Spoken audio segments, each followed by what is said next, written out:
Ni mwendelezo wa taarifa mbalimbali kupitia hapa Finu Media. Jukumu letu sisi ni kukujuza na kukuhabarisha taarifa mbalimbali kutoka katika maeneo tofauti ndani na nje ya nchi. Kutokea mkoa wa Mbeya, jeshi la polisi mkoa wa Mbeya linamshikilia mwenyekiti wa Chama cha Demokrasia na Maendeleo Chadema wilaya ya Mbeya vijijini, ndugu Getruda Mangesela kwa tuhuma mbalimbali za kijinai ikiwemo uchochezi. Mtuhumiwa huyo anakamatwa ikiwa zimepita siku mbili tangu viongozi wengine wawili wa chama hicho, mwenyekiti wa Chadema mkoa huo Masanga Kaloli na mwenyekiti wa Bavicha mkoa huo ndugu Elisha Chonya kukamatwa na jeshi hilo kwa tuhuma za kuhamasisha mkusanyiko isivyo halali.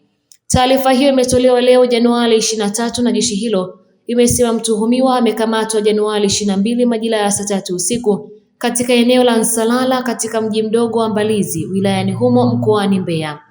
Nikimnukuu, anashikiliwa kwa tuhuma mbalimbali za kijinai ikiwemo uchochezi. Upelelezi unakamilishwa ili hatua zaidi za kisheria ziweze kuchukuliwa dhidi yake. Ni taarifa kutoka kwa kamanda wa polisi mkoani humo. Katibu wa Chama cha Demokrasia na Maendeleo Chadema mkoa wa Mbeya ndugu Hamadi Mambeale amesema huo ni mwendelezo wa viongozi wao kushikiliwa, akieleza kuwa bado hawatakata tamaa kwa mazingira wanayopitia. Kwa taarifa zaidi ambazo zitaendelea kujili, endelea kuwa karibu nasi, usiache kusubscribe, kulike, kukomenti na kushare. Langu jina ni Edita Chioligo na hii ni Finu Media.